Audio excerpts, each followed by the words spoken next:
When should you not use Bactroban? Avoid using this medication around your eyes, nose, mouth, or on large areas of damaged or broken skin unless otherwise directed by your doctor. If you accidentally get it in your eyes, nose, or mouth, rinse well with plenty of water. Tell your doctor if your condition does not get better in 3 to 5 days. How to use Bactroban topical. Read the Patient Information Leaflet if available from your pharmacist before you start using mupirocin and each time you get a refill. If you have any questions, ask your doctor or pharmacist. Use this medication only on the skin.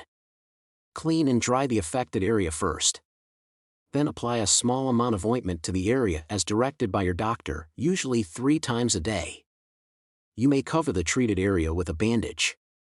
Use this medication regularly to get the most benefit from it. Continue to use it for the full time prescribed, even if symptoms disappear after a few days. Stopping the medication too early may result in a return of the infection.